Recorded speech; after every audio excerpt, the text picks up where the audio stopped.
Selamat pagi, Shalom. Shalom Bapak Ibu Saudara semua. Puji nama Tuhan. Yang bersyukur buat kebaikan Tuhan pagi hari ini, boleh lambaikan tangan tinggi-tinggi di atas kepala dan beri tepuk tangan yang paling dahsyat bagi nama Yesus Tuhan. Haleluya. Saya percaya pagi hari ini kita semua datang dengan rasa penuh ucapan syukur dan bersuka cita karena Tuhan Yesus baik dan kasih-Nya nyata di dalam kehidupan kita. Yang setuju katakan amin. Saya juga menyapa Bapak Ibu Saudara yang berada di rumah, yang mengikuti ibadah melalui online. Saya menyapa Shalom. Mari kita mau sama-sama datang kepada Tuhan Yesus. Kita mau sama-sama menaikkan ucapan syukur kita yang terbaik pada pagi hari ini. Sebab kasih Tuhan, karya keselamatan Tuhan di dalam kehidupan kita yang sudah mati di atas kayu salib menebus dosa setiap kita. Mari sama-sama kita mau berdoa terlebih dahulu. Terima kasih Tuhan buat segala kasih anugerah-Mu yang berlimpah-limpah atas kehidupan kami. Sungguh kami merasakan Kau tidak pernah meninggalkan kami Tuhan. Semakin hari semakin nyata karya kasih-Mu dalam hidup kami. Terima kasih buat pengorbanan-Mu, buat karya penebusan-Mu di atas kayu salib bagi setiap kami. Kau sudah menyelamatkan hidup kami. Kami yang tidak layak Kau sudah layakkan. Kami yang berdosa Kau sudah mengampuni segala dosa dan kesalahan kami. Terima kasih Tuhan buat kemurahan-Mu, buat kasih-Mu dalam hidup kami. Biarlah pagi hari ini kami mau memuji meninggikan nama-Mu yang kudus. Karena kami percaya Tuhan, kami menyembah Tuhan Allah yang hidup. Engkau Tuhan Allah yang benar. Engkau dahsyat dalam segala perbuatan-Mu Tuhan. Saat kami memuji dan menyembah Engkau, saat kami menaikkan ucapan syukur kami, pengagungan kami pagi hari ini, kami percaya kuasa-Mu nyata di tempat ini, mujizat-Mu nyata di tempat ini, dan nyata bagi setiap hidup kami. Dan kami percaya saat kami datang tidak sama dengan kami pulang. Kami pulang akan memperoleh kemenangan demi kemenangan dalam hidup kami, karena kami percaya Engkau Tuhan Allah yang besar. Engkau Tuhan Allah yang sanggup. Engkau sanggup Tuhan memulihkan setiap hidup kami, menyembuhkan kami. Terima kasih Tuhan. Yang percaya sama-sama katakan amin. Haleluya Yesus. Haleluya, terima kasih Tuhan.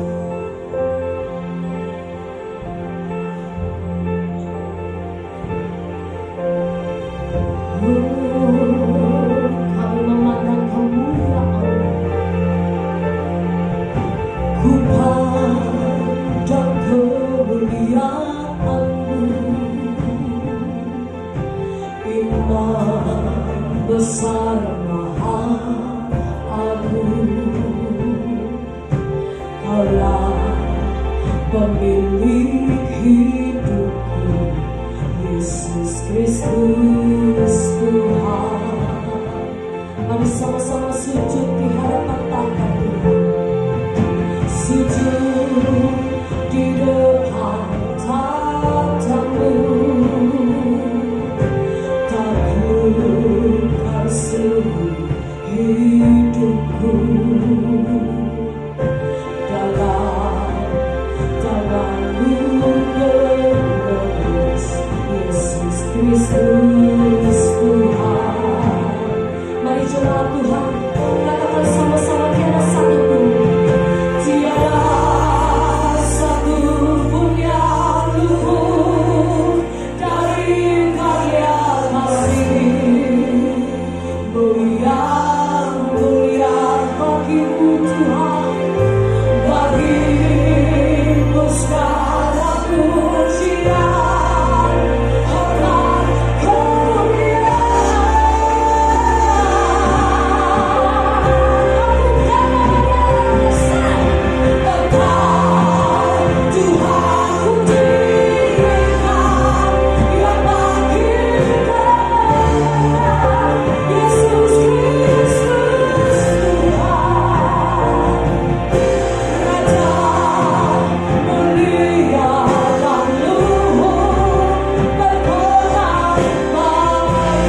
Engkau yang sudah mati bagi setiap kami, tapi kami percaya Engkau Tuhan Allah yang sudah bangkit dan membawa kami pada kebangkitan yang ajaib Tuhan. Kebangkitan dalam kehidupan kami, kebangkitan dari sakit penyakit kami Tuhan, kebangkitan dari segala pergumulan hidup kami, kebangkitan dari segala kesusahan kami Tuhan, ketakutan kami. Dan kami percaya Tuhan, kemenangan sudah kami terima pagi hari ini. Kau yang menerima kemenangan dari Tuhan, angkat suaramu, angkat kedua tanganmu, bersyukurlah, bersyukurlah pagi hari ini, bersyukurlah buat kebaikan Tuhan, bersyukurlah buat keselamatan yang Tuhan sudah beri. Tuhan Maha Pemurah, Tuhan Maha Pengasih, tapi kasih-Nya tidak pernah murahan, saudara. Kasih-Nya itu tidak pernah berubah, dulu, sekarang, dan sampai selama-lamanya. Dia selalu menerima kita, selalu mengampuni segala kesalahan kita. Terima kasih Tuhan, terima kasih Yesus. Hurabata kaya rabashiki ramata kaya rabata.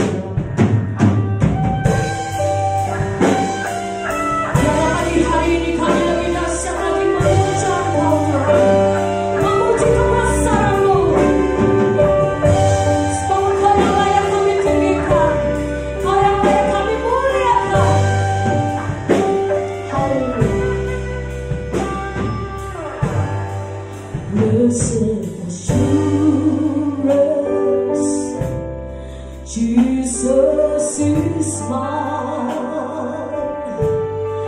Oh, what a foretaste of glory divine. Here of salvation, goodness of God, born of His Spirit.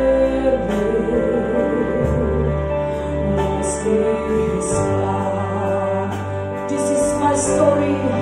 This is my story.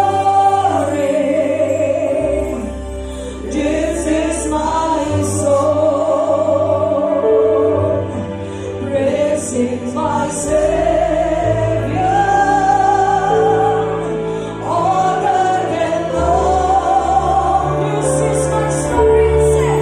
This is my story. This is my song, praising my Savior all the day long. Mari naikkan pujianmu, sama-sama katakan pasrah. Pasrah sempurna, hikmat penuh, hikmat penuh. Surga surgawi, melimpah hikmat.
dahsyat dalam hidup kami. Engkau yang luar biasa dalam segala perbuatan-Mu. Kami tidak pernah takut, kami tidak pernah gentar, karena Engkau yang beserta dengan kami. Terima kasih Tuhan. Kami percaya saat kami bersuka cita, kesembuhan terjadi, pemulihan terjadi. Kami yang susah dikuatkan. Haleluya Yesus. Yang percaya dan siap memuji Tuhan, sama-sama katakan haleluya. Yang siap memuji Tuhan, beri tepuk tangan yang paling dahsyat di atas kepala. Kita mau sama-sama meninggikan nama Tuhan lebih lagi. Haleluya.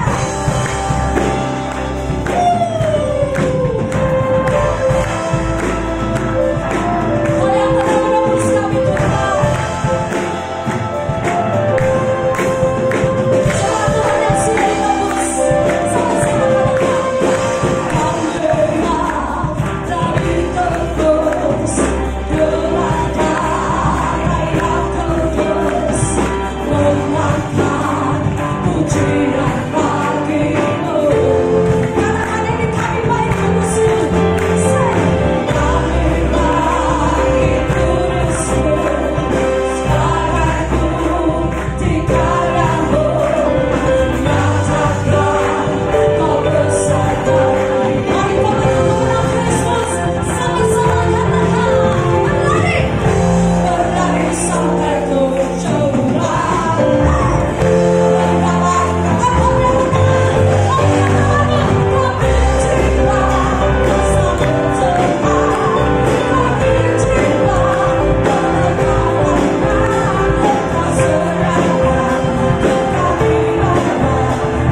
Tuhan.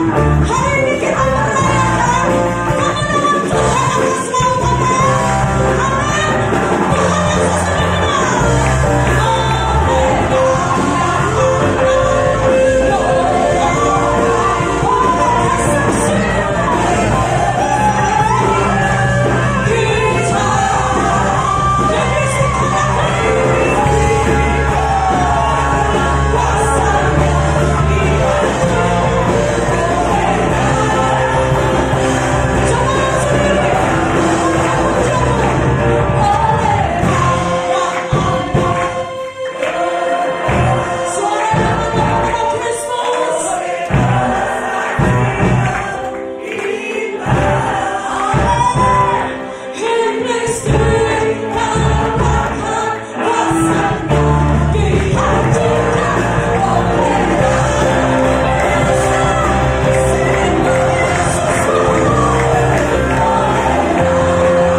Tuhan Yesus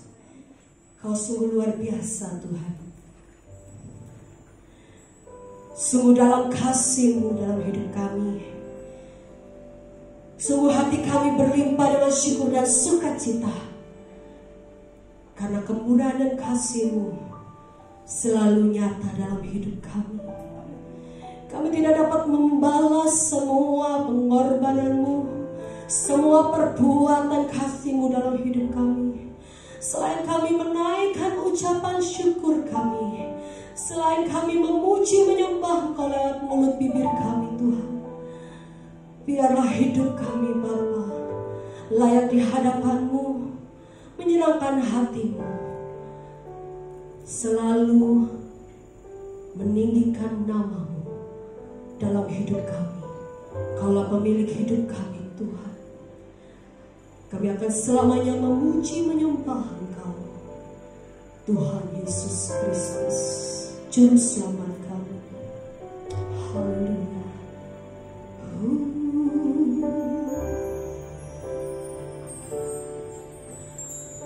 Dalamnya kasih-Mu Bapa,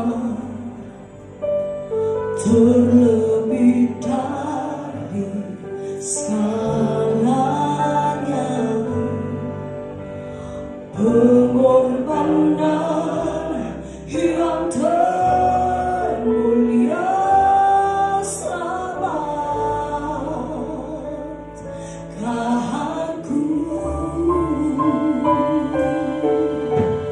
dengan darah yang tercurah, ampuniku atas dosa. Ku bersujud kepadamu,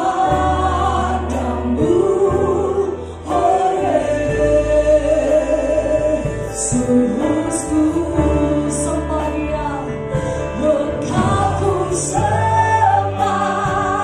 Kau yang terindah, pulihkanku dalam namamu.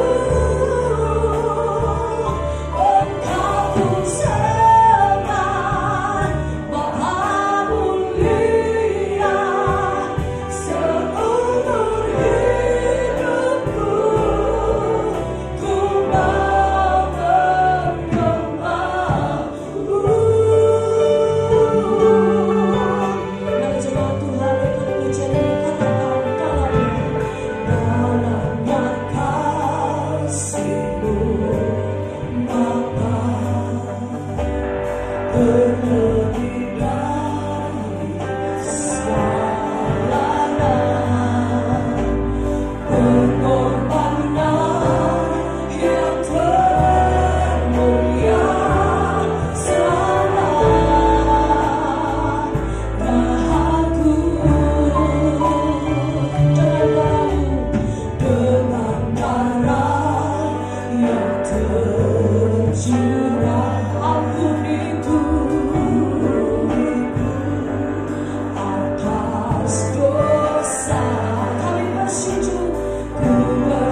tetap dalam keadaan berdiri. 2000 tahun yang lalu Tuhan telah berkorban bagi kita semua, menebus dosa saya dan saudara semua. Bukan secara kebetulan hari ini kita merayakan Jumat Agung, mengingat saat-saat penderitaan Tuhan Yesus. Sebelum disalib dia dicambuk dengan daging yang tercabik-cabik, dan dia disalibkan di atas bukit Golgota. Di sana terlihat salib Tuhan yang Maha Kudus yang menebus dosa saya dan saudara semua.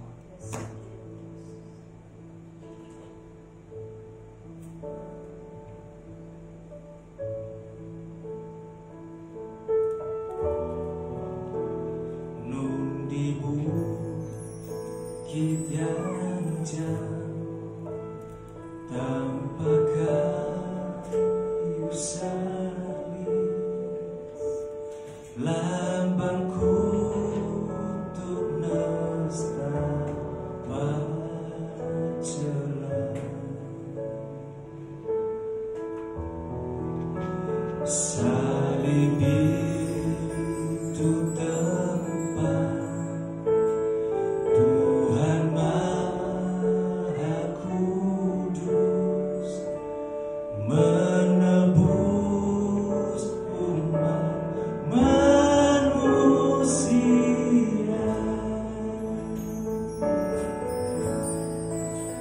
Salib itu ku junjung penuh hingga tiba saat ajalku. Salib itu ku rangkul teguh, dan mahkota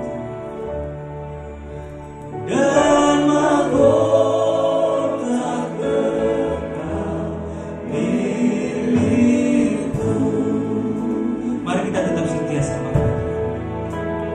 Ku tetap setia ikut jalan salib, meski diriku pun dicela. Satu saat gelap ku dibawa pergi ke tempat. Mari kita angkat tangan kita.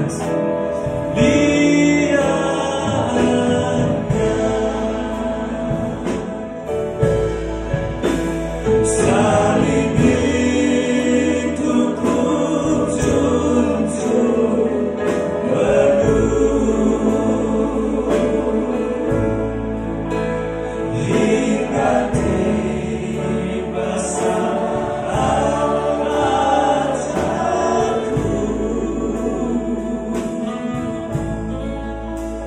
Salib itu ku rangkul teguh, dan mahkota kekal. Sekali lagi kita katakan, nun di bukit yang jauh tanpa kayu salib.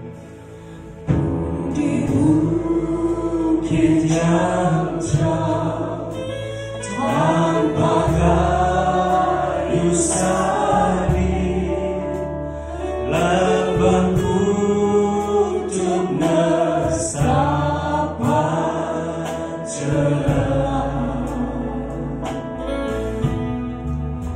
Salib itu tempat Tuhan Maha Kudus menebus umat manusia.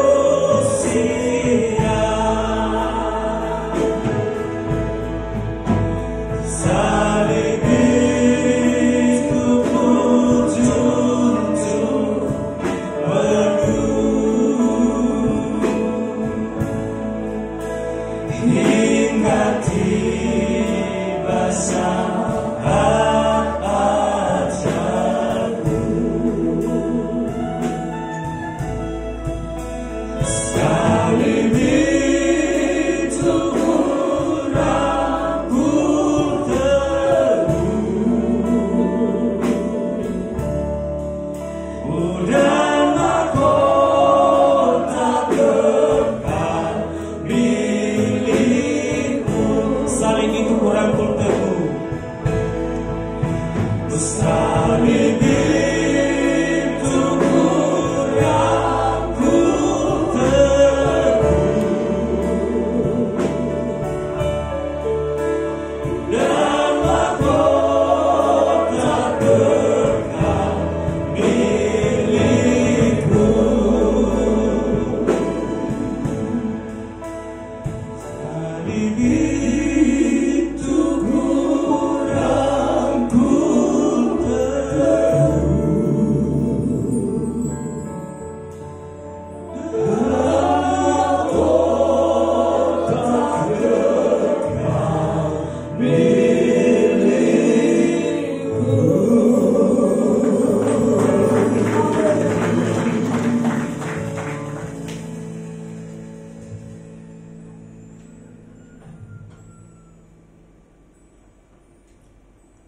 Oleh karena salibmu, kami beroleh kehidupan. Oleh karena pengorbananmu di kayu salib itulah Bapa, kami boleh memperoleh keselamatan dan hidup kekal. Karena Engkau rela mati bagi kami, supaya kami boleh memperoleh kehidupan di dalam Engkau. Kami percaya Tuhan, kalau saat ini kami boleh memperingati hari kematian-Mu 2000 tahun lebih yang lalu Tuhan, kami boleh tahu sebuah rencana yang agung dan mulia yang Bapa rencanakan melalui kematian Kristus, anak domba Allah di kayu salib. Dan darah-Mu itulah yang akan menyucikan setiap kehidupan kami, menghapuskan segala dosa dan pelanggaran kami. Sehingga saat ini kami boleh memanggil Engkau ya Aba, ya Bapa. Terima kasih Tuhan. Terima kasih Bapa. Engkau mengasihi kami dengan kasih yang kekal, kasih yang dahsyat, yaitu kasih dengan sebuah harga, yaitu nyawa-Mu sendiri Tuhan Yesus. Terima kasih Bapa. Terima kasih. Terima kasih Tuhan buat pengorbanan-Mu. Kami tidak dapat membalas pengorbanan-Mu atas kami ya Tuhan, yang begitu besar, yaitu nyawa Engkau berikan bagi kami, supaya kami tidak kehilangan nyawa, tapi beroleh nyawa kehidupan yang kekal, yang ada di dalam Engkau Yesus. Terpujilah nama-Mu kekal selama-lamanya. Terima kasih Bapa, terima kasih Tuhan. Terima kasih. Biarlah kasih-Mu saat ini memenuhi kehidupan kami, semua yang ada di ruangan ini. Dan Engkau Tuhan akan menenggelamkan kami di dalam kasih-Mu yang paling dalam, sehingga setiap kami tidak ada yang merasa kami tidak dikasihi Tuhan. Segala sesuatu peristiwa, masalah, tekanan, persoalan hidup Tuhan, itu semua adalah perkara-perkara yang sederhana yang kami harus lewati. Namun satu hal kami yakin bahwa Engkau tidak pernah meninggalkan kami. Engkau tetap mengasihi kami dalam segala situasi keadaan kami. Dalam nama Tuhan Yesus, baik di saat kami dalam kelimpahan, maupun saat kami dalam kekurangan, saat kami sakit maupun saat kami sehat, semuanya itu karena kasih-Mu tetap berlaku atas kami. Terpujilah nama Allah yang kami sembah di dalam nama Tuhan Yesus Kristus. Terima kasih Bapa. Sebentar kami akan membutuhkan firman-Mu, firman yang memberkati kami, firman yang mengingatkan kami akan pengorbanan Kristus di atas kayu salib, sehingga setiap kami tidak menyia-nyiakan pengorbanan-Mu bagi kami Bapa. Roh Kudus meteraikan firman-Mu pagi hari ini dalam setiap hati kami. Dan Roh Kudus akan memberkati setiap kami yang mendengar firman-Mu, yang menerima firman-Mu, dan boleh melakukan apa yang menjadi kehendak Bapa di dalam setiap pribadi kami. Urapi kami ya Roh Kudus, baik hamba-Mu yang Tuhan pakai untuk menyampaikan firman-Mu, dan juga semua jemaat yang sebentar akan mendengar dan merenungkan firman-Mu. Berfirmanlah Bapa, kami siap untuk mendengar dan kami siap untuk melakukan firman-Mu. Hanya di dalam nama Tuhan Yesus Kristus. Yang siap terima firman Tuhan katakan amin. Shalom. Puji Tuhan, saudara yang dikasihi Tuhan. Mari kita sama-sama membaca firman Tuhan di dalam Injil Lukas 23. Injil Lukas pasal 23.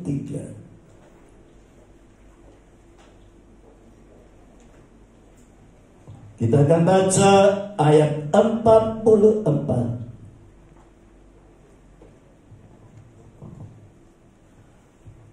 sampai dengan ayat 49. Saya akan bacakan buat saudara. Demikian firman Tuhan. Yesus mati ketika hari sudah kira-kira jam 12. Lalu kegelapan meliputi seluruh daerah itu sampai jam 3. Sebab matahari tidak bersinar dan tabir bait suci terbelah dua. Lalu Yesus berseru dengan suara nyaring, "Ya Bapa, ke dalam tangan-Mu kuserahkan nyawaku." Dan sesudah berkata demikian, ia menyerahkan nyawanya. Ketika kepala pasukan melihat apa yang terjadi, ia memuliakan Allah. Katanya, "Sungguh orang ini adalah orang benar." Dan sesudah seluruh orang banyak yang datang terkerumun di situ untuk tontonan itu, melihat apa yang terjadi itu, lalu pulanglah mereka sambil memukul-mukul diri. Semua orang yang mengenal Yesus dari dekat, termasuk perempuan-perempuan yang mengikuti Dia dari Galilea, berdiri jauh-jauh dan melihat semuanya itu. Amin. Saudara yang dikasihi Tuhan, hari ini seluruh dunia memperingati hari yang sangat bersejarah bagi kehidupan manusia. Kenapa saya katakan hari ini merupakan hari yang bersejarah? Karena hari ini merupakan penentuan hidup manusia, boleh hidup kekal atau hidup di dalam kebinasaan. Saudaraku yang dikasihi Tuhan, lewat kematian Yesus Kristus di atas kayu salib, Allah membukakan sebuah rahasia yang sangat besar. Ada tujuan yang luar biasa dalam kehidupan kita sebagai orang Kristen, orang yang terpanggil, yang percaya kepada Yesus Kristus. Lewat kematian Yesus Kristus ini, saudara yang dikasihi Tuhan, saudara dan saya beroleh keselamatan dan hidup yang kekal lewat kematian Yesus Kristus. Saudaraku yang dikasihi Tuhan, apakah tidak ada cara lain untuk menyelamatkan manusia selain Yesus harus naik ke kayu salib? Apakah tidak ada cara lain, saudaraku, oleh Tuhan untuk supaya manusia beroleh keselamatan, saudaraku? Mungkin tidak melewati penderitaan dan penganiayaan yang Yesus alami, karena salib itu begitu sebuah penderitaan yang tidak dapat ditanggung oleh sembarang manusia. Kalau saudara dan saya melihat film tentang penderitaan penyaliban Yesus Kristus, Saudara dan saya baru lihat filmnya aja, kadang-kadang kita sudah menangis ngeri lihatnya. Betul? Bagaimana tubuh Yesus hancur oleh cambuk saudara Romawi. Bagaimana kepala Yesus berdarah akibat mahkota duri. Bagaimana Yesus saat menerima ludah dari orang-orang di sekitarnya. Dia diolok, diludahi, ditampar, saudaraku. Dan di dalam keadaan punggung yang sudah robek, dia dipaksa memikul salib yang begitu berat. Dan belum selesai, saudaraku, saat itu salib itu ditaruh di atas tanah dan Yesus diterlentangkan di atas salib itu, dan kemudian tangannya dipaku melekat dengan kayu itu, saudaraku. Dan sebuah penderitaan yang saya lihat, saudaraku, saya sampai ngeri melihat peristiwa itu, saudaraku. Pada saat tangan Yesus yang pertama dipaku, saudaraku, dia sudah mulai mengalami kesakitan yang luar biasa. Dan pada saat tangan kedua, saudaraku, mau dipaku seperti yang tangan yang pertama, saudaraku, Yesus coba mempertahankan tangan itu, saudaraku. Tetapi tangan saudara Romawi lebih kuat dengan sebuah tali menarik tangan itu. Dan kemudian paku itu yang kedua menancap di tangannya. Dan kemudian kedua kakinya. Saudaraku, melihat penderitaan yang seperti ini, saudaraku. Kenapa Yesus rela menanggung semuanya itu? Karena di dalamnya mengandung kasih Allah yang luar biasa. Yesus rela mengalami penderitaan dan aniaya sampai kematiannya. Dia mati di kayu salib karena kehabisan darah yang keluar dari tubuhnya. Saudara yang dikasihi Tuhan. Dan saya katakan sampai klimaksnya, Yesus berkata kepada Bapa, Bapa, aku serahkan nyawaku ke dalam tangan-Mu. Jadi bukan manusia yang membunuh Yesus, ya, tetapi Yesus yang menyerahkan nyawanya kepada Bapa. Dan apa yang terjadi, saudara-saudara? Yesus berkata demikian. Lalu dia berkata, sudah selesai. Sebuah misi karya penyelamatan sudah Yesus selesaikan di atas kayu salib. Sekarang yang menjadi pertanyaan, kenapa Yesus harus mati di kayu salib? Kenapa Yesus harus tergantung dengan penderitaan yang sangat luar biasa di atas kayu salib? Saudaraku, yang pertama saya akan singkatkan, saudaraku. Ya, kita baca ayat Yohanes pasal 3 ayat 16. Yohanes 3 ayat 16.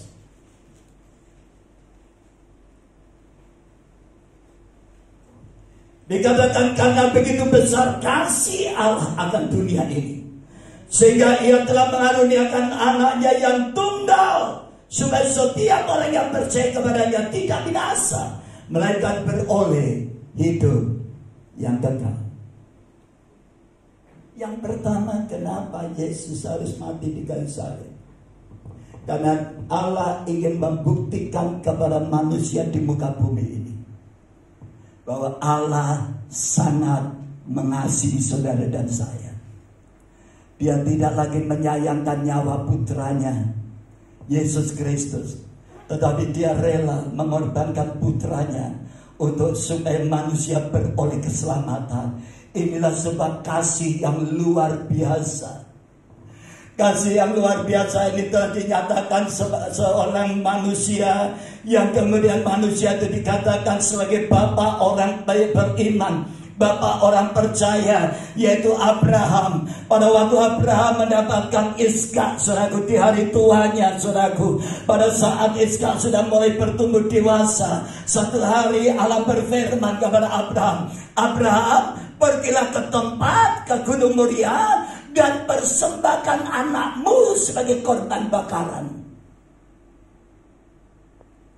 Abraham tidak mengeluh, Abraham tidak komplain, Abraham tidak berdebat dengan perkataan Allah, tetapi dengan hati yang penuh ketaatan, dia membawa anaknya ke Gunung Moria, saudaraku. Dan apa yang terjadi pada saat itu, anaknya bertanya, "Bapak, di sini sudah ada api, di sini sudah ada kayu bakar, di mana domba yang akan menjadi korban bakaran?" Saya percaya saat Abraham mendengar perkataan anaknya ini, saudaraku, ada satu rasa yang seperti disayat-sayat hatinya, saudaraku. Hanya Abraham yang tahu bahwa yang menjadi korban bakaran itu bukan domba, tetapi Iskak. Tetapi Abraham berkata, "Anakku, Tuhan akan menyediakan." Saudaraku, saat itu apa yang terjadi? Iskak dibaringkan dalam keadaan terikat di mezbah korban bakaran. Dan di saat Abraham mengeluarkan pisau untuk menikam anak itu dan menyembelih anak itu menjadi korban, saat pisau itu hampir menempel leher daripada Iskak, saudaraku, Tuhan berkata, "Stop. Sekarang aku sudah tahu hatimu sungguh lebih mengasihi aku daripada mengasihi anakmu." Berapa banyak, saudaraku, kita sebagai orang Kristen hari-hari ini kita lebih mengasihi anak daripada mengasihi Tuhan. Kita lebih mengasihi suami daripada mengasihi Tuhan.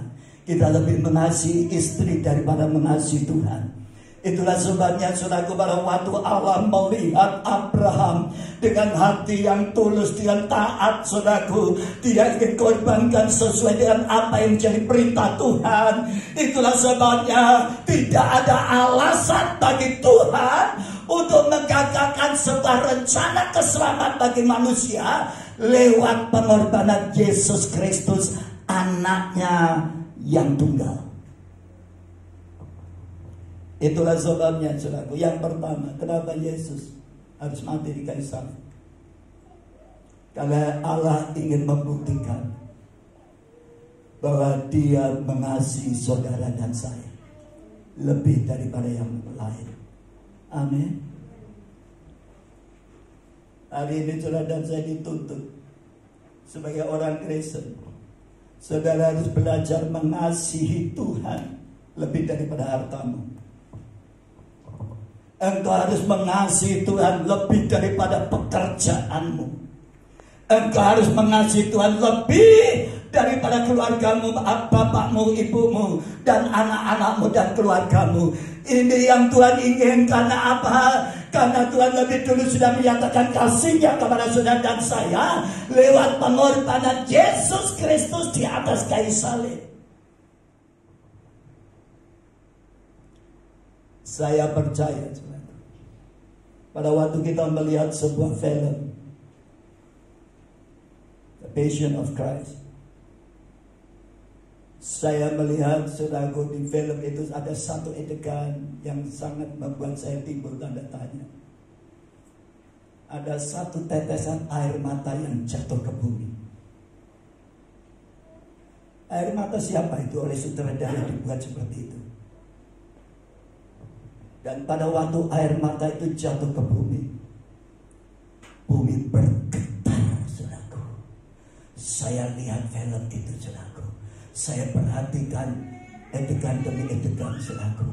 Dan pada waktu saya melihat ada tetesan air mata, saya percaya itulah gambaran tetesan air mata Bapa ketika Bapa melihat anaknya tergantung di atas kayu salib. Ketika Bapa melihat penderitaan anaknya yang begitu dahsyat di atas kayu salib, hati Bapa hancur, saudaraku. Dan dia menangis dan dia mengeluarkan tetesan air mata, dan air mata itu jatuh ke atas muka bumi sebagai bentuk kasih yang luar biasa yang Allah sudah nyatakan lewat pengorbanan Yesus Kristus. Oleh sebab itu, dalam segala kesusahan, penderitaan, masalahmu, jangan sampai engkau merasa engkau tidak dikasihi Tuhan. Di tempat ini tidak ada seorang pun yang tidak dikasihi Tuhan. Amin. Tuhan mengasihi saudara dan Tuhan mengasihi saya. Dan kasih-Nya itu sempurna bagi saudara. Yang pertama kita baca, saudaraku, di dalam kitab 1 Yohanes 4 Kenapa Yesus harus mati di kayu salib? 1 Yohanes pasal yang keempat. Kita baca ayat 9.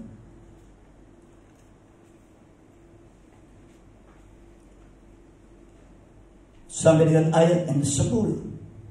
Dalam hal inilah kasih Allah dinyatakan di tengah-tengah kita, yaitu bahwa Allah telah mengutus anaknya yang tunggal ke dalam dunia ini, supaya kita hidup olehnya. Inilah kasih itu. Ya.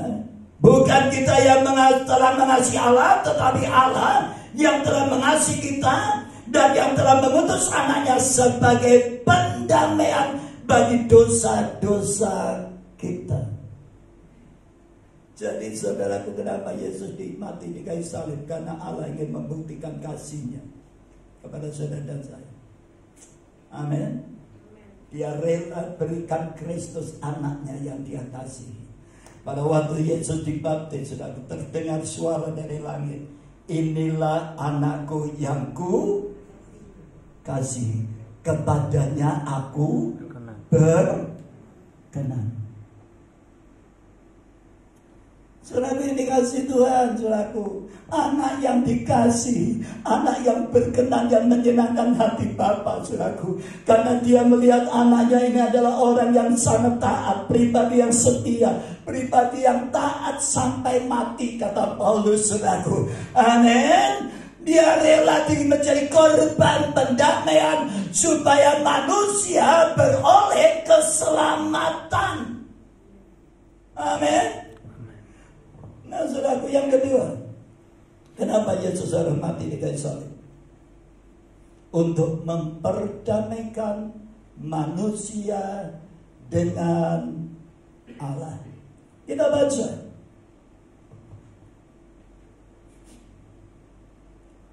Roma pasal 5.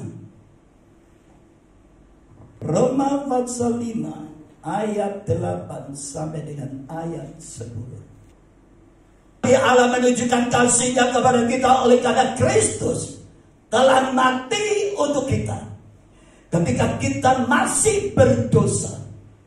Lebih-lebih karena kita sekarang telah dibenarkan oleh darah-Nya, kita pasti akan diselamatkan dari murka Allah. Sebab jikalau kita ketika masih seteru diperdamaikan Allah oleh kematian anaknya, lebih-lebih kita yang sekarang telah diperdamaikan pasti akan diselamatkan oleh hidupnya. Jadi saya katakan kepada saudara, kenapa Yesus harus mati? Karena lewat kematian Yesus Kristus, Yesus memperdamaikan manusia dengan Allah. Kenapa Yesus tidak dirajam? Mati lewat dirajam, dilempari batu sampai mati. Kenapa Yesus tidak mati? Karena ditarik dengan kuda. Kenapa Yesus tidak mati lewat dibakar atau digoreng hidup-hidup seperti murid-murid Yesus? Saudaraku yang dikasih Tuhan, tetapi Yesus mati lewat salib. Yaitu kedua tangan yang terlentang, saudaraku, dan dipaku. Dan saya katakan kepada saudara, saat Yesus di atas kayu salib, kedua tangannya itu terpaku di kayu salib. Di saat itulah dia menarik tangan Allah Bapa dengan tangan manusia, dipersatukan, diperdamaikan. Dan pada waktu Yesus sudah melihat, saudaraku, tangan Allah itu sudah turun dan menjangkau manusia, saudaraku, saat itulah Yesus berkata, sudah selesai. Tetelestai dalam bahasa Ibrani. Saudaraku, saya katakan kepada saudara, pada saat itulah Yesus berkata, sudah selesai.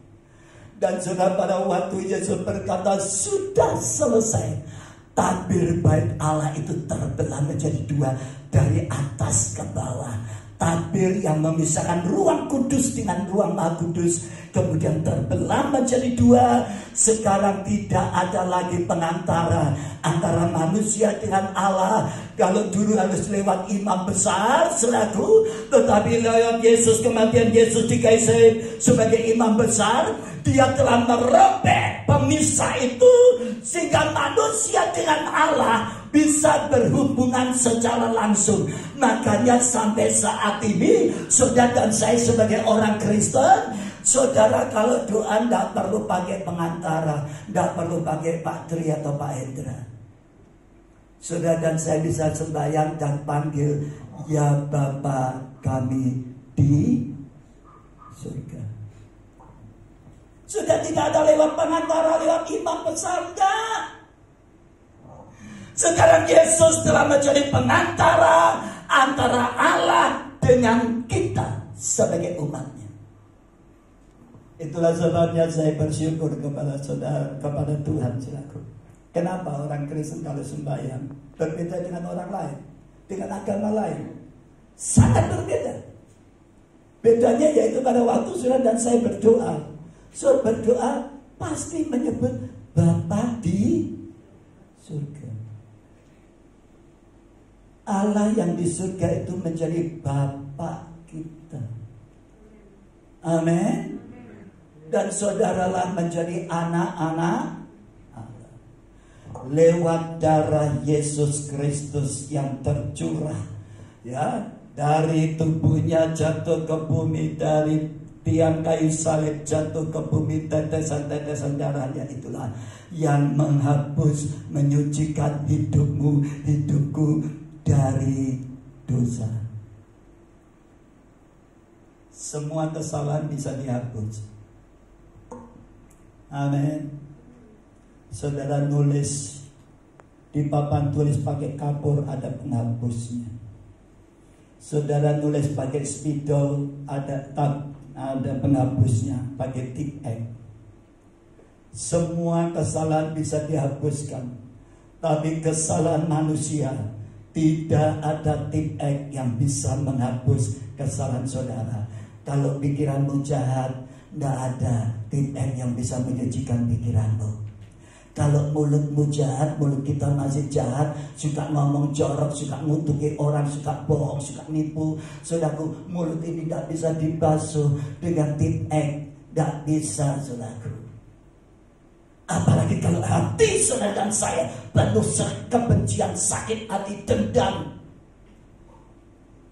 Hati yang kotor tidak bisa dibersihkan dengan segala penghapus, saudaraku. Tidak bisa dibersihkan dengan backclean sekalipun sama pabrik. Tidak bisa membuat hatimu bersih. Hati dan kehidupan kita bisa bersih hanya lewat darah Yesus Kristus. Kita baca kitab Ibrani 9. Kitab Ibrani pasal 9.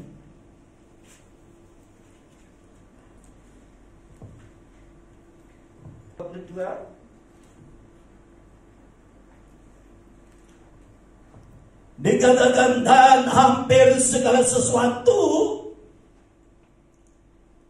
disucikan menurut hukum Taurat dengan darah.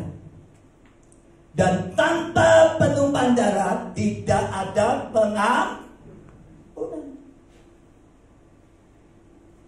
Jadi darah Yesus yang tertumpah, Yesus harus mengeluarkan darah dari tubuhnya, saudaraku. Bukan untuk perkara yang sia-sia, tetapi darah Yesus memiliki arti untuk membasuh dosa kehidupan manusia dari dosa. Makanya ada doa orang Kristen yang salah, saudaraku. Kadang-kadang saya mendengar ada doa orang Kristen yang nggak tahu firman. Pada waktu dia makan ada capcay fuyong hai, ada bakmi goreng di depannya. Pada waktu dia makan dia doa, Tuhan terima kasih untuk berkat-Mu, terima kasih untuk makanan minuman ini, biarlah Engkau kuduskan dengan darah-Mu Tuhan. Tidak ada ayatnya, saudaraku. Tidak ada ayatnya darah Yesus untuk menyucikan capcay, apalagi untuk menyucikan tempe. Tidak ada, saudara. Jadi saudara jangan doa yang seperti ini. Saudara berkata, Tuhan sucikan makan ini oleh kuasa darahmu. Darah Yesus tidak untuk semurah itu, saudara, untuk menyucikannya untuk makanan-makanan. Tetapi darah Yesus hanya satu tujuannya, dicurahkan untuk menyucikan hidupmu dan hidupku, supaya hidup saudara dan saya dikuduskan dan bersih di dalam nama Tuhan Yesus. Amin. Alkitab berkata, dan segala sesuatu disucikan menurut hukum Taurat dengan darah, dan tanpa penumpahan darah tidak ada pengampunan. Amin. Jadi Yesus akan naik ke kayu salib karena apa? Karena dia harus mengorbankan dirinya. Makanya ada sebutan anak domba Allah disembelih dan darahnya menjadi darah pendamaian. Saudara tahu, kalau saudara dan saya belajar tabernakel, setahun sekali imam besar itu masuk ke ruang Maha Kudus. Setelah lewat undian, siapa yang ditunjuk dan dipercaya Tuhan untuk masuk ke ruang Maha Kudus. Karena tidak sembarangan, saudaraku. Imam besar boleh turunan Harun, tapi tidak sembarangan orang itu bisa masuk ke ruang kudus. Kalau hidupnya tidak kudus, dia akan mati di dalam ruang kudus itu, disantar oleh kemuliaan Tuhan. Dan apa yang dibawa oleh imam besar itu pada waktu dia masuk ke ruang kudus? Dia membawa dupa. Kalau sudah lihat orang Katolik ya, saudara kita orang Katolik, kalau pas ada kematian begitu ya, kalau mau tutup peti kan dupa itu diputar-putarkan di jenazah gitu kan ya. Itu setiap imam besar itu membawa dupa yang apinya diambil dari mezbah dupa yang ada persis di depan tabir antara ruang kudus dan ruang Maha Kudus, saudaraku. Dan kemudian dupa itu dibakar, saudaraku, dan kemudian dia membawa darah domba. Dan saudara, pada waktu imam besar itu masuk ke ruang kudus, Maha Kudus, di situ ada tabut perjanjian, saudaraku, dia keliling sambil memutar-mutar dan asapnya itu memenuhi ruang Maha Kudus itu. Dia keliling. Setelah dia keliling, apa yang dia lakukan, saudaraku? Kemudian dengan darah yang dia tak dibawa itu, saudaraku, dia mulai percikan dan oleskan di ujung-ujung tabut perjanjian itu, saudaraku. Dan saudara tahu, pada waktu darah anak domba yang dibawa oleh imam besar itu nempel ke tabut perjanjian itu, seketika itu ruang Maha Kudus penuh kemuliaan Allah, Shekinah glory turun dalam ruangan Maha Kudus itu. Dan disitulah Allah mulai berfirman kepada imam besar, dan firman ini yang akan disampaikan kepada bangsa Israel. Jadi untuk mendengar firman Tuhan itu harus lewat imam besar yang dilayakkan.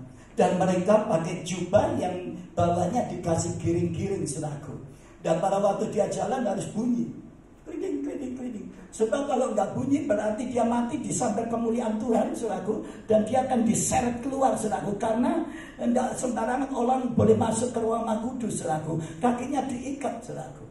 Jadi kalau sudah tidak ada bunyi kelinting, berarti imam besar mati disambar oleh kemuliaan Tuhan, saudaraku. Dan karena dia nggak kudus atau pakaian yang nggak kudus, saudaraku. Itulah sebabnya saya katakan kepada saudara, sekarang melalui kematian Yesus Kristus, semua tata cara yang seperti ini sudah diselesaikan oleh Yesus Kristus. Karena apa? Kenapa Yesus dikatakan imam besar? Karena dia masuk ke ruang kudus tidak membawa darah anak domba, tetapi dia membawa darahnya sendiri, saudaraku. Dan saudara tahu, darah Yesus inilah darah pendamaian yang mendamaikan antara manusia dengan Allah. Itulah sebabnya kenapa Yesus mati di kayu salib. Karena lewat kematiannya Orang yang mati berarti orang itu kehabisan darah. Orang yang mati berarti jantungnya tidak bisa memompa darah, sehingga darah itu menjadi beku dan orang itu mati. Amin. Berapa banyak kecelakaan dibawa ke rumah sakit, di tengah perjalanan mati. Kenapa dia mati? Karena kehabisan darah. Karena jantungnya berhenti. Saudara dikasih Tuhan, oleh sebab itu yang kedua, Yesus mati tujuannya untuk memperdamaikan antara manusia dengan Allah. Sebab pada saat kita mengenal Yesus, kita masih dalam posisi menjadi setru Tuhan. Banyak dosa, pemberontakan, kejahatan yang kita lakukan, tetapi Dia sangat mengasihi kita. Amin. Lewat kematian Yesus Kristus, Dia mau memperdamaikan saudara dengan Allah. Itulah sebabnya saudaraku, di dalam firman Tuhan dikatakan, ya, barang siapa yang memperdamaikan orang, maka dia disebut sebagai anak Allah.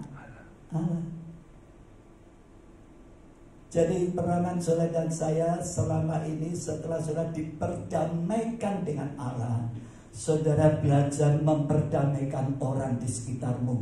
Kalau engkau melihat mereka sedang berseteru, bukan tambah bumbon-bumboni.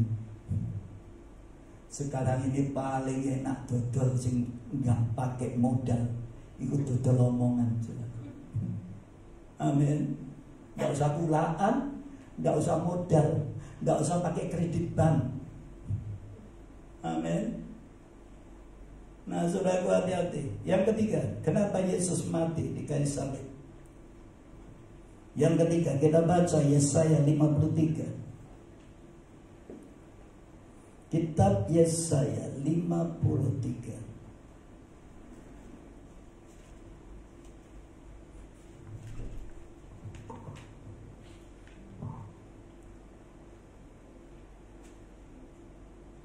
Kita baca ayat 1. Siapakah yang percaya kepada berita yang kami dengar, dan kepada siapakah tangan kekuasaan Tuhan dinyatakan?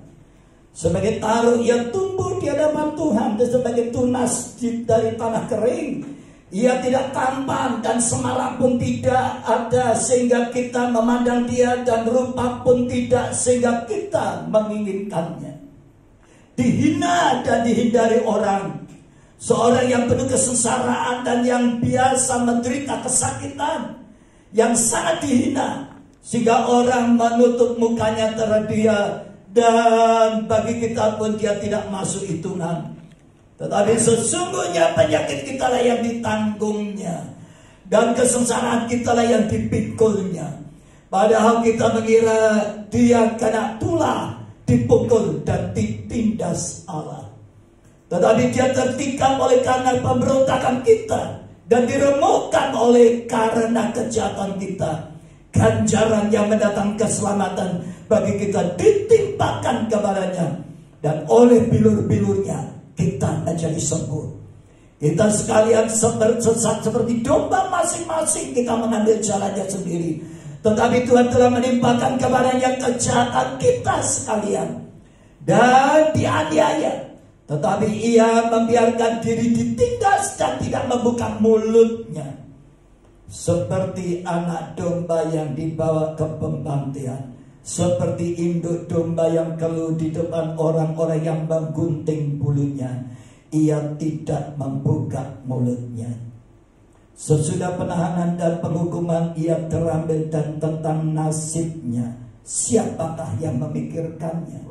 Sungguh ia terputus dari negeri orang-orang hidup, karena pemberontakan umatku itu kena tulah. Orang menempatkan kuburnya di antara orang fasik, dan dalam matinya ia ada di antara penjahat-penjahat. Sekalipun dia tidak berbuat kekerasan dan tipu, tetapi tidak ada dalam mulutnya. Tetapi Tuhan berkehendak meremukkan dia dengan kesakitan. Apabila ia menyerahkan dirinya sebagai korban penebus salah, ia akan melihat keturunannya umurnya akan lanjut, dan kehendak Tuhan akan terlaksana olehnya. Saudara yang dikasihi Tuhan, kematian Yesus Kristus sudah dinubuatkan sekitar 700-800 tahun pada saat Yesaya menerima nubuatan ini. Yesaya hidup 700-800 sebelum Yesus Kristus. Satu hari Yesaya mengeluarkan nubuatan-nubuatan tentang Yesus yang akan datang,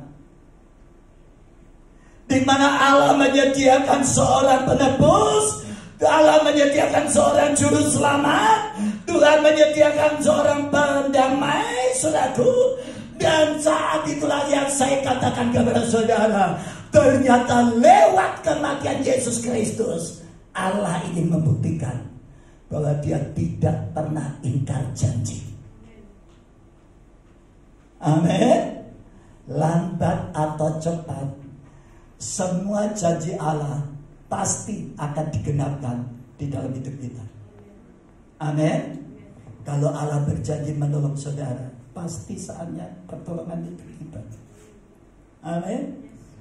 Kalau Allah berjanji akan mengangkat engkau dan saya, saatnya saudaraku, Tuhan akan angkat saudara.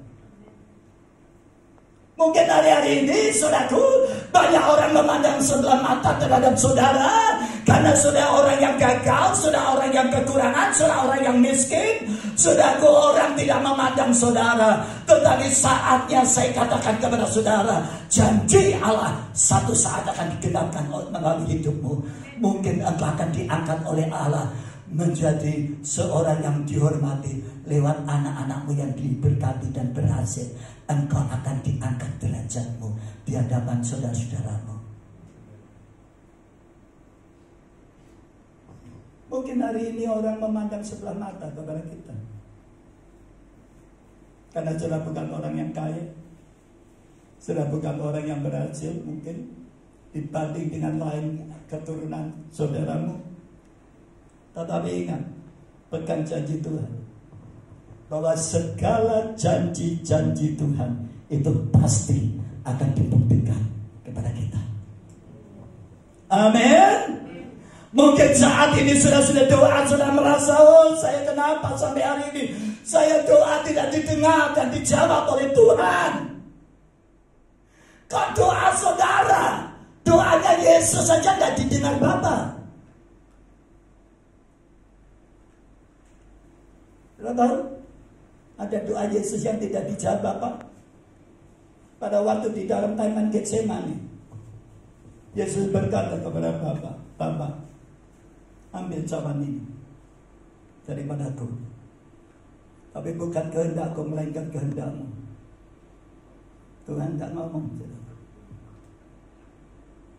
Bapa gak menjawab doa daripada Yesus. Sampai 2 kali. Akhirnya Yesus berkata, Bapa, kalau memang cawan ini tidak boleh berlalu daripadaku, melainkan aku harus meminumnya, biarlah kehendakmu yang jadi. Jadi kalau saat ini sudah sedang bertanya, kenapa doaku gak didengar Tuhan? Kenapa doaku gak dijawab Tuhan? Satu hal yang pertama, saudaraku, kenapa doa saudara dan saya Tuhan berkata tidak? Karena doamu tidak selaras dengan kehendak Tuhan. Kalau apa yang saudara minta itu sesuai dengan kehendak Tuhan, pasti dikabulkan. Amin. Istri doakan suami boleh tak? Harus. Suami doakan istri boleh? Harus. Tapi kalau doakan supaya istrinya tidak mati, dia bisa kawin lagi, ini tidak cocok. Ada loh seorang bapak pernah ngomong sama saya, kadang-kadang Pak, saya ini punya perasaan, kapan ya bujuku udah mati supaya bisa kawin naik rokok ini. Loh hampir loh. Kadang-kadang ada istri yang punya hati seperti itu loh saudaraku. Saya beritahukan ini doa yang gak cocok dengan isi hati Tuhan dan kehendak Tuhan. Kenapa Tuhan gak kabulkan? Karena doa Yesus itu minta supaya tidak lewat cawan, tidak lewat salib, saudaraku, tetapi cuma satu rencana Allah, Yesus bisa menjadi juru selamat kalau dia naik ke kayu salib.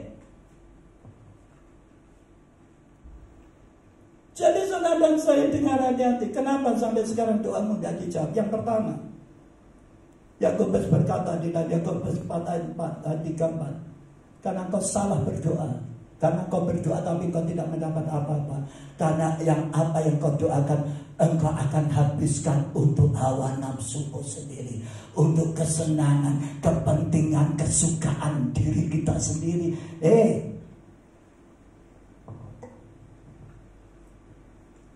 Ayo kita doa, sesuaikan dengan apa yang menjadi kehendak Tuhan. Dia akan kabulkan. Yang kedua, kenapa doa kita seringkali tidak didengar Tuhan, dikabulkan? Kita baca yuk Yesaya 59.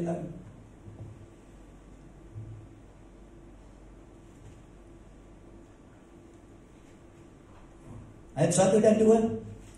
Sesungguhnya tangan Tuhan tidak kurang panjang untuk menyelamatkan, dan pendengarannya tidak kurang tajam untuk mendengar.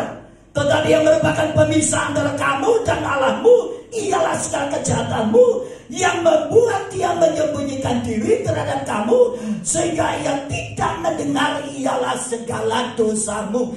Jangan sampai saya katakan saudaraku, didengar aja deh Tuhan doamu enggak, apalagi dikabulkan. Kalau yang doa ini hidupnya jahat di hadapan Tuhan. Amin. Ya, saudara dikasih Tuhan, oleh sebab itu saya katakan kepada saudara, kenapa doa kita tidak dikabulkan oleh Tuhan? Padahal kita punya Allah yang dahsyat, ya, tangannya tidak kurang panjang untuk menolong dan pendengarannya tidak kurang tajam untuk mendengar. Tetapi kenapa? Seringkali justru kebalikannya. Apa yang kita minta doakan sembuh, mati. Kita minta berkat, gagal. Saya katakan kepada saudara, kalau saudara dan saya ingin mengalami lawatan Tuhan di dalam hidup saudara dan saya, pastikan pada waktu saudara dan saya doa kepada Tuhan, hidupmu dalam keadaan berkenan kepada Tuhan. Jangan hatimu lagi ada kepahitan, kebencian terhadap seseorang, terhadap seorang. Yang ada dalam hatimu adalah dendam, sakit hati, kau sembahyang, percuma. Suami-suami yang gak bisa ngampuni istri, istri yang gak bisa ngampuni suami, ojo sembahyang, percuma kalau kau tidak berdamai dulu. Amin. Ini yang membuat ayat 2, tetapi yang merupakan pemisah antara kamu dan Allahmu ialah segala kejahatanmu, dan yang membuat dia menyembunyikan diri, ya, terhadap kamu sehingga ia tidak mendengar ialah segala dosa. Dan yang ketiga, saudara, kenapa doa kita tidak didengar oleh Tuhan? Jawabannya tidak. Kita lihat di dalam Markus 11 ayat 24. Markus 11, saya nyimpang sedikit, saudaraku. Nanti saya akan kembali. Supaya saudara tahu kenapa doa Yesus saja di Getsemani tidak didengar Bapa, apalagi doa saudara dan saya. Amin. Ayat 24. Karena itu aku berkata kepadamu, apa saja yang kamu minta dan doakan, percayalah bahwa kamu telah menerimanya, maka hal itu akan diberikan kepadamu. Doa tanpa iman percuma. Artinya saudara doa tanpa yakin, percaya bahwa apa yang kau doakan itu akan mengalami mujizat, percuma kalau kau tidak yakin. Jadi saya katakan, pada waktu doa itu dibutuhkan iman. Yuk kita baca Yakobus pasal 1.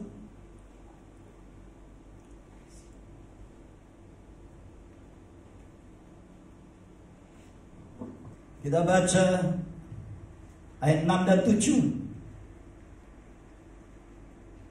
Dikatakan hendaklah ia memintanya dalam iman, Dan sama sekali jangan bimbang. Sebab orang yang bimbang sama seperti gelombang laut yang diombang-ambingkan kian kemari oleh angin. Orang yang demikian janganlah mengira bahwa ia akan menerima sesuatu dari Tuhan. Amin.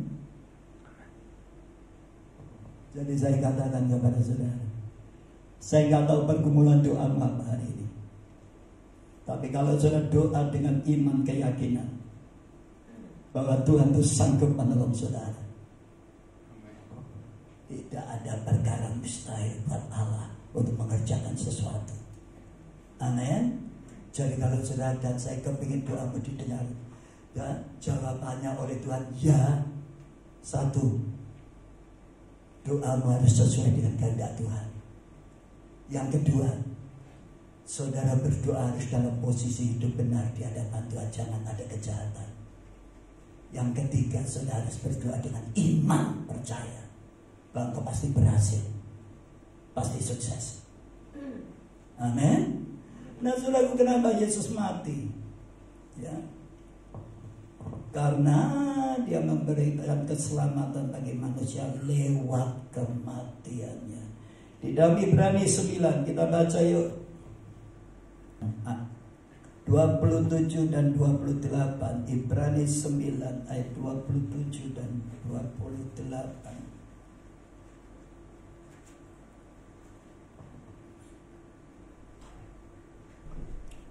Dan sama seperti manusia ditetapkan untuk mati hanya satu kali saja, dan sesudah itu dihakimi, demikianlah pula Kristus hanya satu kali saja mengorbankan dirinya untuk menanggung dosa banyak orang. Sesudah itu ia akan menyatakan dirinya sekali lagi tanpa menanggung dosa, untuk menganugerahkan keselamatan kepada mereka yang menantikan Dia. Jadi saya katakan kepada saudara, kenapa Yesus harus mati di kayu salib, saudaraku?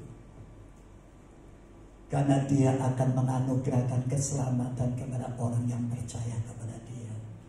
Amin. Kapan saudara akan menerima keselamatan itu? Yaitu pada waktu hari-hari ini sudah menanti kapan Yesus datang untuk kedua kalinya. Dan pada waktu Yesus datang untuk kedua kalinya, Dia datang tidak menanggung dosa banyak manusia. Dia mati karena Dia menanggung dosa manusia. Tetapi kedatangan yang kedua, Dia tidak menanggung dosa manusia. Tetapi yang pertama, Dia akan membuktikan keselamatan itu menjadi bagian hidup saudara dan saya. Saudara dan saya yang mati lebih dulu akan dibangkitkan lewat kedatangan Yesus Kristus. Dan kita yang masih hidup, kita tidak akan mendahului mereka rapture, tetapi kita akan sama-sama terangkat bersama-sama menyongsong Yesus di awan-awan. Dan sejak saat itu, maka janji Allah keselamatan dan hidup kekal itu menjadi bagian kita. Amin. Yang terakhir, kenapa Yesus mati di kayu salib? Karena Dia ingin mengembalikan citra diri manusia menjadi manusia ilahi. Kita baca ya. Kejadian 1 ayat 20. Pertama penciptaan manusia. Dikatakan berfirmanlah Allah, baiklah kita menjadikan manusia menurut gambar dan rupa kita, supaya mereka berkuasa atas ikan-ikan di laut dan burung-burung di udara dan atas ternak dan atas seluruh bumi dan atas segala binatang melata dan merayap di bumi.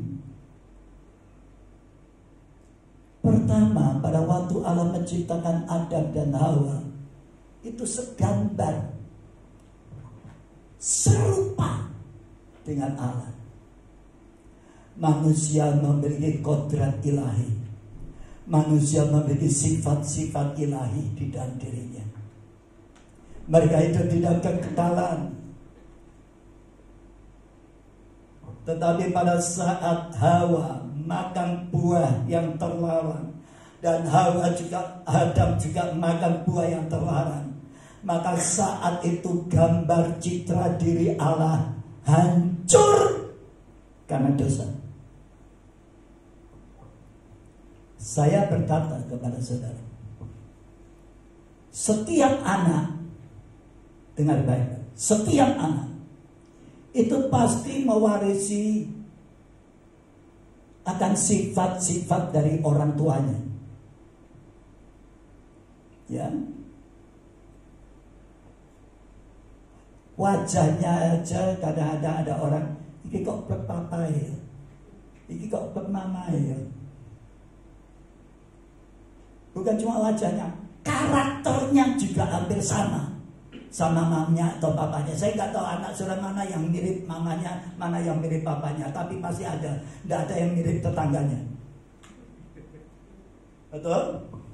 Nek ndak mirip papai, ya mamai, nek ndak mirip ya baik. Amin.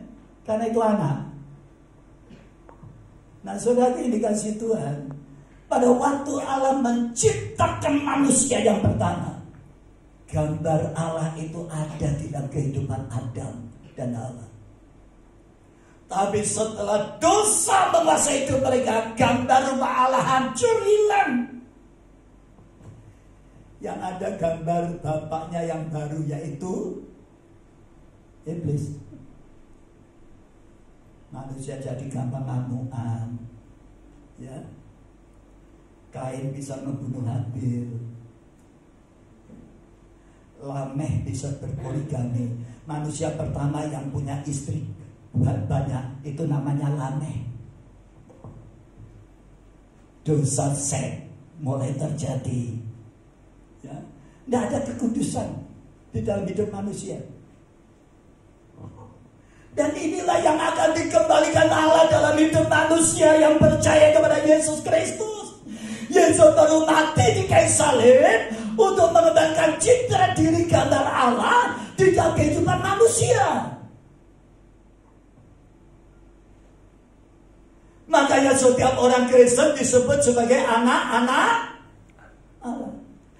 Kalau saudara menerima predikat sebagai anak-anak Allah, engkau dan saya punya tanggung jawab menunjukkan kepada dunia ini bahwa engkau memiliki karakter Allah di dalam hidupmu. Rendah hati, gak sombong, murah hati, penuh kasih, ya. Gak ada kebencian. Meskipun engkau disakiti, engkau dikhianati, engkau tidak benci. Tidak ada rencana jahat di dalam pikiran saudara dan saya. Kalau saudara dan saya menerima predikat engkau sebagai anak-anak Allah, hari ini Tuhan ingin supaya engkau buktikan, saudara dan saya harus membuktikan bahwa di dalam dirimu itu ada karakter Kristus. Kalau tidak, percuma. Percuma engkau jadi Kristen kalau karakter Kristus tidak engkau nyatakan di dalam hidupmu. Karakter Kristen gak suka mengutuk. Karakter Kristen mudah mengampuni. Karakter Kristen mudah menolong orang, rendah hati, gak sombong. Nah, saudara yang dikasih Tuhan, oleh sebab itu di dalam Yakobus 1 kita baca yuk. Kolom 15. Sebagai ayat yang terakhir, Kolose 1 ayat 15. Ia, Yesus adalah gambar Allah yang tidak kelihatan, yang sulung, lebih utama dari segala yang diciptakan. Amin. Makanya pada waktu Filipus bertanya, Guru, tunjukkanlah Bapa kepada kami. Filipus, kalau engkau melihat anak, engkau melihat Bapa. Karena Bapa di dalam aku dan aku di dalam Bapa. Jadi dia katakan Yesus adalah gambar Allah yang tidak kelihatan, yang sulung. Saudara, inilah yang berikutnya. Dikatakan lebih utama dari segala yang diciptakan. Kita baca ayat yang paling terakhir. Tadi terakhir, tapi ini yang paling terakhir. Ibrani 1 ayat 3. Ibrani 1 ayat 3. Ia adalah cahaya kemuliaan Allah dan gambar wujud Allah, dan menopang segala yang ada dengan firman-Nya yang penuh kekuasaan. Dan setelah ia selesai mengadakan penyucian dosa, ia duduk di sebelah kanan yang maha besar di tempat yang tinggi. Yesus sebagai gambar wujud Allah, supaya melalui kehidupan saudara dan saya, Yesus berkarya merubah jati diri dan gambar yang Allah sudah rencanakan berabad-abad supaya dikembalikan dalam hidup kita. Sampai Paulus berkata, Injil itu bukan ada cuma 4 tapi 5. Bukan Markus, Lukas, Yahya, enggak. Tapi Injil yang terakhir adalah suratan Kristus lewat hidup saudara dan saya, yang dibaca oleh setiap orang, yang dilihat oleh setiap orang, yang didengar oleh setiap orang, bahwa di dalam hidupmu dan hidupku ada Kristus. Amin. Itulah sebabnya saudara yang dikasih Tuhan, yuk, Kristus perlu datang ke dalam dunia untuk mengembalikan gambar wujud Allah. Amin. Supaya kodrat ilahi itu dipulihkan di dalam hidup kita yang sudah diselamatkan dan sudah menerima penyucian dari dosa. Tuhan memberkati. Saya sudah butuhkan perjamuan untuk maju ke depan. Tes, mari kita berdiri. Kita akan kiri badannya. El Shaddai, El Shaddai.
Kami mengucap syukur kepada-Mu Bapa.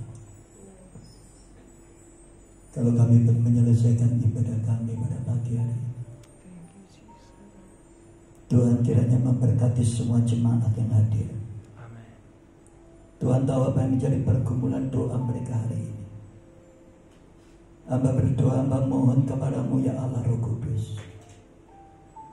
Yang sakit disembuhkan. Amin. Yang susah dihiburkan. Amin. Yang kekurangan diberkati oleh Tuhan. Amin.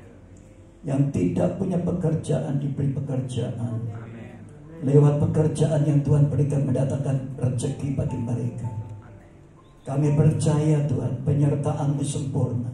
Lindungi sidang jemaat-Mu semua Tuhan, yang setia hadir bersama dengan kami. Pagari lindungi kesehatan rumah tangga, usaha pekerjaan mereka, keselamatan mereka. Jauhkan dari malapetaka, musibah, kecelakaan, sakit, penyakit, dan semua tangan-tangan pikiran jahat manusia. Tuhan luputkan dari seluruh sidang jemaat. Tuhan berkati anak-anak dalam studi mereka. Mereka yang saat ini sedang menghadapi ujian-ujian. Kiranya Tuhan tambahkan hikmat kepandaian atas mereka. Amin. Kami berdoa di dalam nama Tuhan Yesus Kristus. Kiranya Tuhan berkati mereka sehingga mereka boleh lulus dalam ujian mereka. Baik SD, SMP, SMA. Tuhan, mereka yang menghadapi ujian semester juga kami doakan diberkati Tuhan. Yang sedang mengerjakan skripsi kami doakan Tuhan berkati. Yang menghadapi ulangan untuk kenaikan kelas kami percaya Tuhan menyertai dan memberkati dengan hikmat kepandaian. Sehingga semua anak-anak kami menjadi anak-anak yang berprestasi di sekolah mereka. Melebihi daripada teman-teman mereka di kelas. Karena Tuhan mengadakan perbedaan antara anak-anak yang takut akan Tuhan dengan orang-orang yang tidak takut akan Engkau. Terima kasih Tuhan, Engkau berkati negara dan bangsa kami dalam pemerintahan ini. Jadi Tuhan berkati Bapak Jokowi, para menteri, wakil presiden, dan semua yang bekerja di dalam pemerintah negara kami, baik eksekutif, yudikatif, legislatif. Kami doakan kiranya Tuhan memberkati, sehingga apa kebijakan-kebijakan yang dikerjakan oleh pemerintah boleh memulihkan keadaan sektor ekonomi yang hari ini sudah mulai merangkak. Tuhan Kau berkati ya Bapa. Kami berdoa di dalam nama Tuhan Yesus, Indonesia dipulihkan oleh Tuhan. Tuhan redakan COVID-19 ini ya Bapa. Tuhan, biarlah melalui vaksin ini Tuhan, program pemerintah ini akan memberikan dampak yang positif untuk mengembalikan keadaan negara dan bangsa ini dari tekanan COVID-19 Corona ini ya Bapak. Terima kasih Bapak. Engkau memberkati semua hamba-hamba Tuhan yang sudah memberkati kami lewat pelayanan mereka pagi hari ini. WL Singer, para pemain musik, petugas perjamuan, kolektan, penerima jemaat, dan semua yang terlibat dalam pelayanan, baik LCD, kameramen, soundman. Kami doakan semuanya diberkati oleh Tuhan. Pakai mereka makin hari makin indah untuk kemuliaan-Mu Bapa. Terima kasih. Kami berdoa kiranya Tuhan sertai perjalanan kami pulang sampai di rumah dengan selamat. Kami penuh dengan damai sejahtera, sukacita yang daripada-Mu Bapa. Terima kasih Tuhan. Penyertaan-Mu itu sempurna. Perlindungan dan berkat-Mu itu yang membuat kami berhasil. Dalam nama Tuhan Yesus Kristus. Berkati tangan-tangan jemaat yang sudah memberkati gereja Tuhan untuk operasional persembahan mereka. Baik perpuluhan ucapan syukur dan untuk operasional diakonia. Kiranya setiap rupiah yang mereka persembahkan Tuhan akan perhitungkan. Dan Tuhan akan kembalikan sesuai janji-janji Tuhan. Terima kasih Bapak, segala kemuliaan, hormat, syukur hanya bagi-Mu. Dalam nama Tuhan Yesus. Jemaat yang dikasihi Tuhan, angkat kedua tanganmu. Sekarang setelah kau menyelesaikan ibadah ini, pulanglah. Kembalilah ke rumah saudara masing-masing. Terimalah berkat anugerah damai sejahtera daripada Allah Bapa di surga, kasih di dalam Tuhan kita Yesus Kristus, serta persekutuan penghiburan kekuatan penyertaan daripada Allah Roh Kudus akan memimpin menyertai perjalanan hidupmu dan memberkati engkau sehingga apa yang engkau kerjakan dibuat Tuhan berhasil dan nama Tuhan dipermuliakan atas hidupmu mulai hari ini sampai Maranatha, bahkan sampai kekal selama-lamanya di dalam nama Tuhan Yesus Kristus. Saudara yang percaya engkau pulang diberkati Tuhan. Katakan, amin. Tuhan memberkati.